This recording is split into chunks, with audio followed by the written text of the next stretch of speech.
బైబిల్లో ఒక ఆసక్తికరమైన విషయం గురించి నేను ప్రేరేపణ కలిగింది. మొన్న ఒకరోజు ప్రార్థన చేసేటప్పుడు ప్రేయర్స్ మన ప్రత్యేకమైన పాట పాడేటప్పుడు బ్రదర్ లారెన్స్ విలియం గారు పాట పాడారు. మహా ఆనందం ఆనందమాయలు నాకు ప్రియ కుమారుని అని ఒక మంచి పాట పాడుతుంది. ఆ పాట కాంటెక్స్టే నాకు ప్రేరేపణ కలిగింది. ఇప్పుడు మాట్లాడదామని. మత్తయి సువార్తలో ఉంటుంది దీని సందర్భము. యేసయ్య శిలువ శ్రమ అనుభవించిన తర్వాత మన రక్షణ కార్యం జరిగించకముందు యేసయ్య దేవుని కుమారుడే అని ఆయన లోపల నేను ఆనందిస్తున్నా అని తండ్రి అయిన దేవుడు చెప్పిన సందర్భం ఉంటుంది. దేవుడు మనతోటి ఎప్పుడు ఇంటరాక్ట్ అవుతాడు అనే విషయము ఇప్పుడు నేను దాని సబ్జెక్టుగా తీసుకోవాలనుకుంటున్నాను. యేసయ్య చేసిన గొప్ప కార్యాలు ఉన్నాయి. దేవుని కుమారుడు అసలు యేసయ్య పుట్టుక నుంచి అద్భుతాలే ఉన్నాయి. అటువంటి టైంలో కూడా యేసయ్య ప్రత్యేకంగా ప్రార్థనకు ఇంపార్టెన్స్ వచ్చింది. మనం కూడా ఎందుకు ఇంపార్టెన్స్ ఇవ్వాల్సిన అవసరం ఉందంటే మనం ఏదో పరిశుద్ధులమని కాదు, లేకపోతే మనకు వేరేళ్ళ కంటే ఎక్స్ట్రా ఏమన్నా ఉన్నాయా స్పిరిచువాలిటీ అంటే అది కాదు. అసలు క్రైస్తవుడు ప్రార్థన చేయకపోతే అసలు వాళ్ళ లోపల దేవుని ఆత్మ పని చేయదు. A prayerless Christian can never be a Christian at all. A prayerless follower of Christ cannot be a follower of Christ. అసలు ప్రార్థనను సపరేట్గా చేయడానికి అసలు ఛాన్సే లేదు.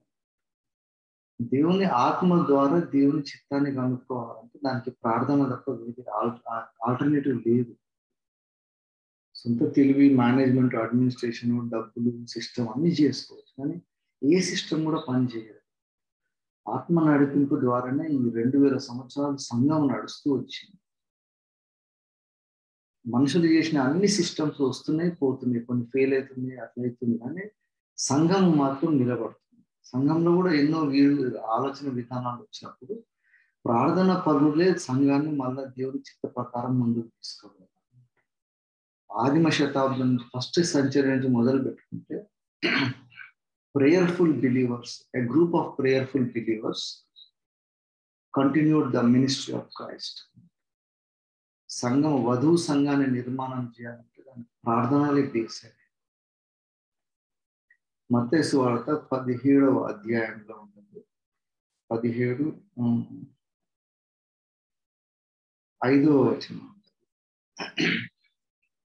అతడు ఇంకను మాట్లాడుచుండగా ఇదిగో ప్రకాశమానమైన ఒక మేఘము వారిని కమ్ముకొనెను. ఇదిగో ఈయన నా ప్రియ కుమారుడు, ఈయన యందు నేను ఆనందించుచున్నాను, ఈయన మాటలు వినుమని ఒక శబ్దం ఆ మేఘం నుండి పుట్టింది. వారు కొండ దిగి వచ్చుచుండగా 9వ వచనం. మనుష్య కుమారుడు మృతుల నుండి లేచి వరకు ఈ మర్మం ఎవరికి తెలియజేయదని యేసు వారికి ఆజ్ఞాపించారు. అయితే అక్కడ జరిగిన ఇన్సిడెంట్ ఏంటంటే అక్కడ యేసయ్య తోటి మోషే ఏలియాలు ఇద్దరు కలిసి మాట్లాడుతుంటారు. శిష్యులు అప్పటికే డ్రోజీగా నిద్రపోయింటారు. లూకా సువార్తలో దీని గురించి ఎక్కువ డీటెయిల్స్ రాసింది. ద మౌంట్ ఆఫ్ ట్రాన్స్ఫిగరేషన్, యేసయ్య లోపల ఉన్న దైవత్వం అంతా అప్పుడు కనబడుతుంది.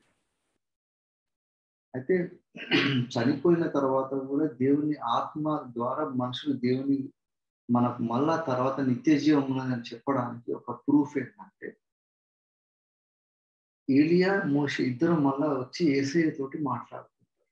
లూకా సువార్తలో ఉంటుంది, అది 9వ అధ్యాయంలో ఉంటుంది. ఇది కూడా చదువుతాను. ఆయన ప్రార్థించుచుండగా ఆయన ముఖం రూపము మారెను, ఆయన వస్త్రము తెల్లని పోయి దగదగ మెరిసెను, మరియు ఇద్దరు పురుషులు ఆయనతో కూడా మాట్లాడుచున్నారు. లూకా సువార్త 9వ అధ్యాయం 30వ వచనం.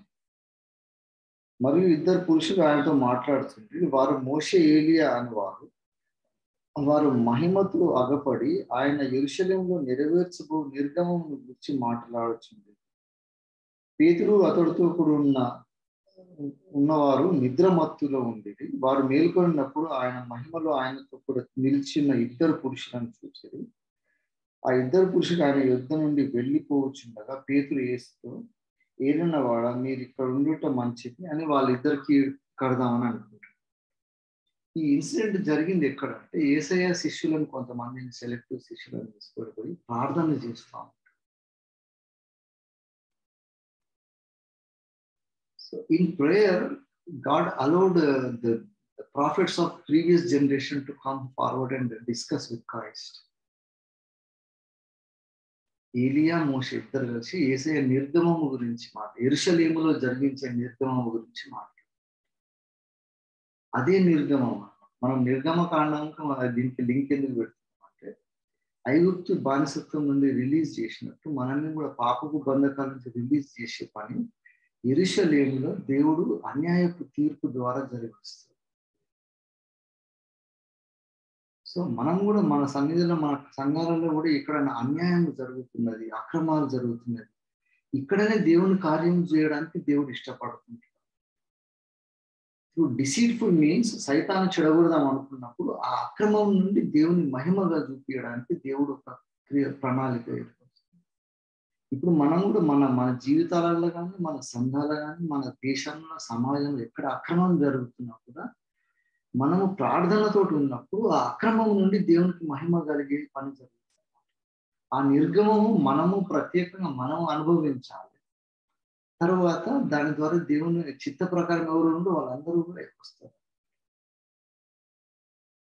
మనం ప్రతి ఒక్కరిని ఖచ్చితంగా మార్చడం అనేది ఇంపాసిబుల్. ప్రపంచంలో ఎక్కడ లేదు. యేసయ్య 12 మంది శిష్యులని ఒకరిని మార్చలేకపోయింది దేవుడు. యేసు వెంబడి ఉన్నాడు, అన్ని రొట్టెలు పంచిండు, అన్ని మహత్కార్యాలు చూసిండు.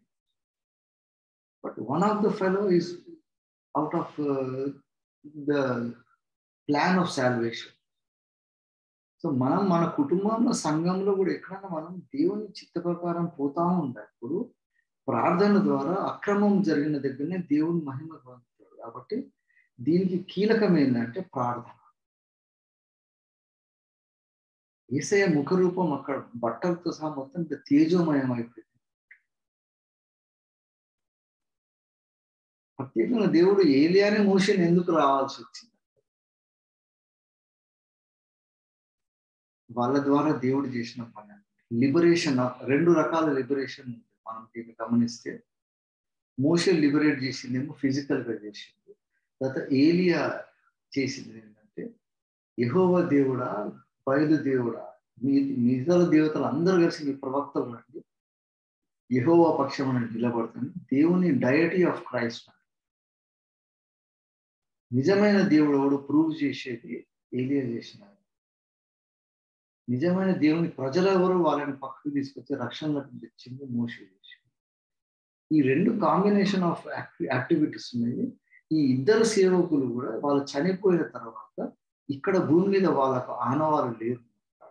మోషే సమాధి దొరకకుండా చేసింది దేవుడు. ఇట్లా అగ్ని రథాలతోటి వెళ్ళిపోతుంది ఏలియా. అందుకనే ఆ ఆత్మలనే దేవుడు అలో చేసిండు వచ్చి మాట్లాడాలి. అబ్రహాము, ఇస్సాకు, యాకోబుల దేవుడు అని అంటాడు, కానీ యేసయ్యతో మాట్లాడడానికి ఇద్దరిని పర్టికులర్ గా అలో చేసింది దేవుడు. పరదేశం నుంచి ఆ ఆత్మలు వచ్చి యేసయ్యతో ముచ్చటిస్తుంటే శిష్యులు చూసి గుర్తుపడతారు. They could identify and recognize. యేసయ్యముడు ఉన్న శిష్యులు అందరూ కూడా జాలరు ఉన్నారు. పేతురు గుర్తుపడతారు. పేతురుకు మోషే ఇట్లా ఉంటాడని ఎట్లా తెలుస్తుంది? మోషే ఏ కాలంలో ఉన్నాడు, ఏలియా ఏ కాలంలో ఉన్నాడు, యేసయ్యతో మాట్లాడుతుంటే వాళ్ళు దాంట్లో రికార్డ్ చేసిండు. ఆ ఇద్దరు పురుషులు ఆయన ఇద్దరు నుండి వెళ్ళిపోతుండగా పేతురు యేసుతో, ఏలినవాడ, మనం ఇక్కడ ఉండటం మంచిది. నీకు ఒకటి, మోషేకు ఒకటి, ఏలియాకు ఒకటి, మా 3 పర్ణశాలలు మేము కట్టింతామని వాళ్ళని గుర్తుపడతారు శిష్యులు. అదనమాట. That is the beauty of eternity. పరలోకం పోయినప్పుడు మనం అందరినీ గుర్తుపట్టాలి. మన పేరెంట్స్, మన మిషనరీస్ ఎవరెవరు కష్టపడి వచ్చిందో వీళ్ళందరినీ మనం నిత్యత్వంలో గుర్తుపట్టాలి. దీనికి బేస్ ఎక్కడ దొరికిందంటే the visitation of Holy Spirit, the visitation of God's ideas are properly done only when we are in prayer. యేసయ్య కూడా ప్రార్థిస్తుండగానే ఇది జరిగింది. సో మనం కూడా ప్రార్థనలు చేయడం వల్ల మనం ఏదో ఎక్స్ట్రాడినరీ అని కాదు. దేవుని కార్యానికి ప్రార్థననే పునాది. ప్రార్థన దగ్గరనే దేవుడు ఆయన ఆశ్చర్యకార్యాలు చేస్తారు. భయంకరమైన పరిస్థితుల నుండి మహిమకరంగా ఉండాలంటే దానికి ప్రార్థననే బేస్ అవుతుంది. అక్కడ దేవుడు యేసయ్య గురించి సాక్ష్యం చెప్తాడు. ఈయననే నా ప్రియ కుమారుడు, ఈయన యందు నేను ఆనందించుచున్నాను, ఐఎమ్ హ్యాపీ అబౌట్ హిమ్ అని దేవుడు ఆయన చెప్పింది వినండి అని. సో మనం కూడా ఎవరిని మార్చలేము. మన కాన్ఫిడెన్స్ లో ఉన్న పరిస్థితులను కానీ, మన జీవితాలలో ఉన్న పరిస్థితులను కానీ, ఎక్కడైనా కూడా చేంజ్ రావాలంటే prayer is the base. Prayer is where God will allow his angels, allow his prophets, allow his spirit to visit us.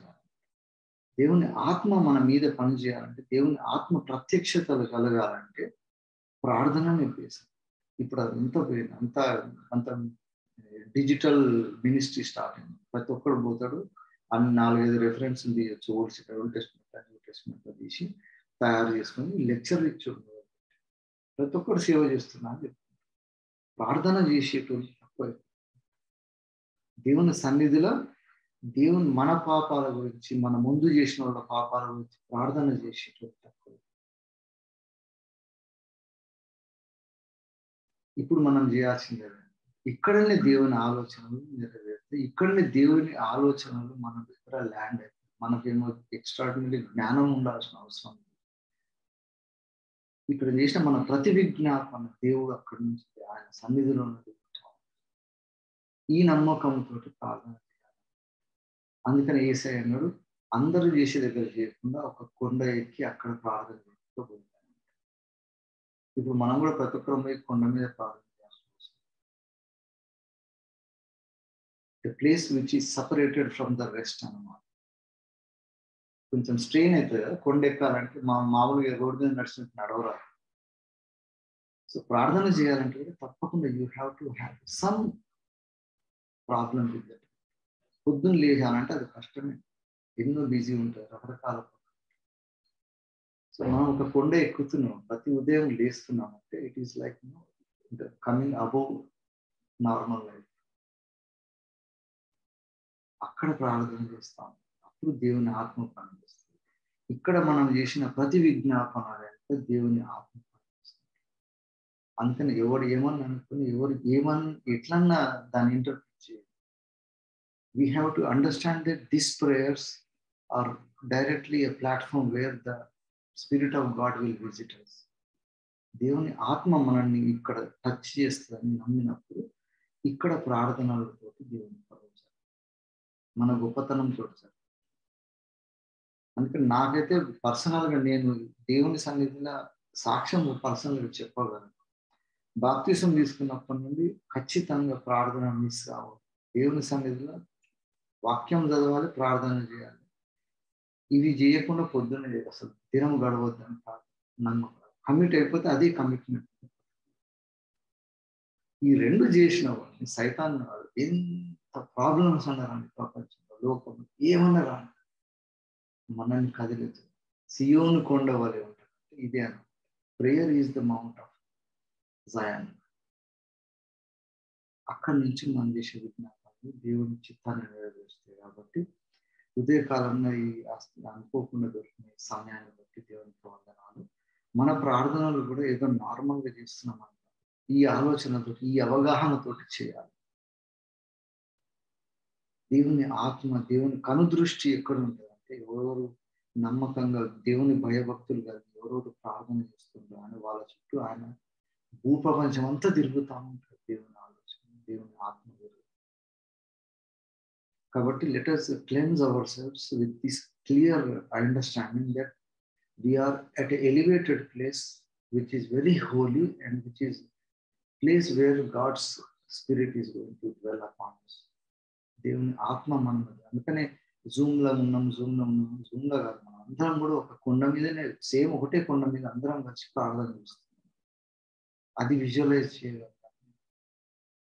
ఎవరింట్లో వాళ్ళు ఉన్నాం అనేది పాయింట్ కాదు. ప్రతి ఉదయం మనం ఒక కొండ మీదకి వస్తున్నాం. ఆ కొండ మీద ట్రాన్స్ఫిగరేషన్ జరుగుతుంది. ఆ కొండ మీదనే పరివర్తన మన జీవితాలలో వస్తుంది, మనం చేసే ప్రార్థనల ద్వారా ఎన్నో జీవితాలు వస్తాయి. దేవుని చిత్తం నెరవేరాలంటే ఇక్కడ కూర్చొని మనం యుక్రెయిన్ వాళ్ళ గురించి ప్రార్థిస్తాం.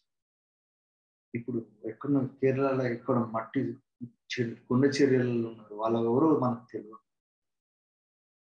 అక్కడ ప్రార్థన, ఇరాన్లో ఎక్కడో కష్టపడుతున్న సంఘాలు ఉన్నాయి, నార్త్ ఇండియాలో, వాటి కోసం మనం ప్రార్థన చేస్తాం. This is going to be having lot of impact.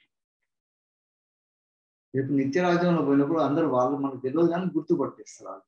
ఇప్పుడు యేసయ్య శిష్యులు మోషేని ఏలినప్పుడు మోషే ఇట్లా ఉంటాడని అసలు ఎవరు తెలియదు. ఏదో మనం కొన్ని ఫొటోస్ అవి చూస్తున్నాం, తెలియదు. బట్ రేపు పోయినప్పుడు గుర్తుపట్టగలుగుతారు. ఓహో, ఈ ప్రేయర్ గ్రూప్ వీళ్ళు ఇట్లా ప్రార్థన చేసిన ఆ తరంలో ఎవరు చేస్తుండే కానీ కొంతమంది కలిసి చేసిందని దేవుని సన్నిధిలో చెప్పగలుగుతారు. అటువంటి ప్రివిలేజ్ మనం తీసుకుంటున్నాం. కాబట్టి మన మైండ్ ఎప్పుడు కూడా how we understand God and how serious we are with our prayers, ఆ ప్రార్థన తోటి దేవుడు గొప్ప కార్యం చేస్తారు. కాబట్టి let us focus what we are doing is not simple thing. మన ఇప్పుడు ప్రపంచంలో రకరకాల మెడిటేషన్స్ అని అవి రకరకాల మైండ్ కంట్రోల్ చేయడానికి ఎన్నో చేస్తాం. వీటన్నిటికంటే క్లైమాక్స్ ఏంటంటే when you realize that what we pray and what we open our minds to God, దేవుని ఆత్మ కొరకు మన మనసులను ఓపెన్ చేయడం అన్నిటికంటే గ్రేటెస్ట్ మెడిటేషన్. దీంతో ఉన్న మనోబలం అంటూ అది కూడా చాలా ఎక్కువ. మన నిర్ణయాలు తీసుకునేటప్పుడు కూడా మన ఆలోచన విధానం అంతా కూడా మారిపోతుంది. మనకే ఆశ్చర్యం ఉంటుంది, నేను ఎట్లా ఆలోచిస్తున్నా, ఈ ఆలోచన నాకు ఎట్లా వచ్చింది, అసలు నాది కాదు కదా, నా తెలివి నాకు తెలుసు కదా, నా నుంచి ఇటువంటి మాటలు ఎట్లా మాట్లాడుతుంది, ఇవన్నీ మనం సర్ప్రైజ్ అయ్యే అటువంటి గొప్ప కార్యాలు దేవుడు ఆయన ఆత్మ ద్వారా చేయడానికి ప్రార్థన అనేది. కాబట్టి let us focus on prayers, let us pray for hour confidence.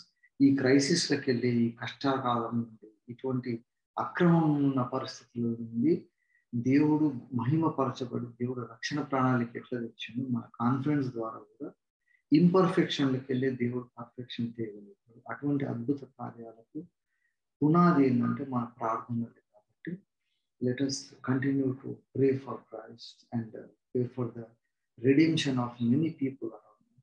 మన కాన్ఫిడెన్స్ ద్వారా దేవుని చిత్తం నెరవేర్చడానికి మిస్ అయిన ఎలిమెంటే ప్రార్థన. కాబట్టి మనం ఆ ప్రార్థనను కంటిన్యూ చేస్తున్నాం. దేవుడికి కొద్ది ఆలోచన ఇచ్చినందుకు దేవునికి వందనాలు.